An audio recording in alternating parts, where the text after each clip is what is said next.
Apparently, you can't be spontaneous with Germans and everything has to be planned in advance.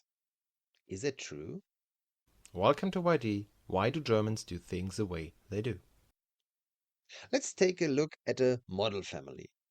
Let's take a father, mother, and two children. I know the average is less than two children, but it's difficult to include half children in the example. The father works as an accountant in a company, the mother works part time in a school office, the boy is 4 and in a kindergarten, and the girl is 9 and in primary school. Of course, everything could be different if one parent works shifts in a hospital or in manufacturing. If a child in this example were to fall ill, one parent would have the right to stay at home and not go to work. Perhaps the father could simply work from home, or else the children could be signed off sick and one parent could stay at home accordingly. But this week, everyone is healthy. It's Monday morning and our family probably gets up between 6 and 7. School will probably start between 8 and 9, and there's often flexi time at the office, so sometimes you don't have to be there until 9 a.m. This means that our school secretary may have to leave early. She is usually on the phone before school starts in case parents call to say that a child has fallen ill. In return, the father takes the little one to nursery and perhaps also takes his daughter to school, but she's already grown up and can go on her own or with her friends. Lunch is probably served around 12 o'clock noon, at least at the nursery and probably also at work. If school goes on longer, there's sometimes a lunch break, but primary school often ends around noon if the child does not attend all day school. Since both parents work, the daughter stays at school until 3. The mother finishes her workday at around 2 p.m. and then picks up the boy from nursery, while the daughter comes home on her own at 3 p.m. At home, the mother will probably do some housework. As it is Monday, the mother will probably go shopping with the children. The father comes home at around 5 or 6, and dinner is probably served between 6 and 7. If everyone has had a hot lunch, and the children certainly have, then they will have bread and cold cuts for supper, perhaps with some raw vegetables or a salad. Our mother is active in local politics and has to attend a party meeting every 2 weeks from 6:30 to 8 p.m. and a committee meeting once a quarter, which also can take longer. The boy probably goes to bed between 7 and 8, and the daughter probably between 8 and 9. The parents probably go to bed between 10 and midnight. On Tuesday, it's the same routine, only without shopping. However, in the afternoon, the mother takes the boy to parent child gymnastics at the local club. Wednesday is similar, with the father picking up any necessary shoppings on his way home. In the afternoon, the daughter goes to hockey training and the father attends his regular group evening at the technical relief service. Technisches Hilfswerk.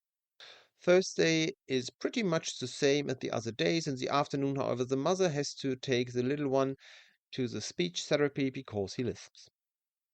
Since Thursday is also the day when new films are released in the cinema, our two parents go to the cinema at least once a month on Thursday evening. On Friday, school always finishes early, including for the mother, and the father also finishes work early on Friday. So the family regularly does their big shopping on Friday afternoon. No one has to work to go to school or nursery on Saturday, so everyone sleeps until 9 o'clock, if the little one lets them. Then we have breakfast. There's always something to do in the garden, or every now and then there is a family celebration with extended relatives, or children's birthday parties, which often take place on Saturdays. Otherwise, Saturday is a good opportunity to do something, but at the same time, the children want to play with others and can sometimes go further afield to visit friends on Saturdays. After all, they have time too. Sunday is very similar to Saturday. Depending on how religious they are, the family or one parent may take the children to church. This is followed by lunch, sometimes outside the home. During the season, the daughter always has a hockey game which the whole family often attends. And depending on which region of Germany you are in, the nearest hockey club can sometimes be an hour away. If the father or mother are also active in sports, they will also be away for training some evenings and have games even on weekends. It's not uncommon for the whole family to play the same sport. During the weeks, the children may go to friends' houses in the afternoon, or the parents or one parent meet up with old school friends, former fellow students, or similar on certain evening. The family will probably only be able to go on holidays during the school holidays because they have a school aged child and the mother also works at school. Does this mean Germans are not flexible? If someone rang the doorbell in the afternoon and the family, or at least the mother, was at home, they would probably be invited in and offered a cup of coffee. If the son or daughter had to be taken to sports practice, then that wouldn't be possible.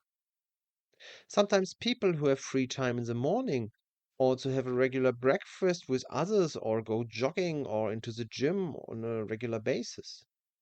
So it's not that people aren't flexible, but because they are often already have commitments, they are not always flexible. If we were to take a student who was at university in the morning, they would probably have more free time to organize themselves. And the same would probably be true for pensioners, or if one parent does not work and stays at home. Since Germans take their appointments seriously and are reluctant to cancel, they like to plan ahead. Because one person might be doing sports on Monday, another might have a choir practice on Tuesday, and a third might be working the night shift. Keeping appointment is a form of politeness and respect towards others. But if you have a German friend, not just an acquaintance, then you can call them at 2 in the morning and ask for help, and they will most likely help you drive over and pick you up if necessary or offer you a place to sleep on their sofa. Remarks, addition, and comments in the comments. Thank you for your attention. See you in the next video.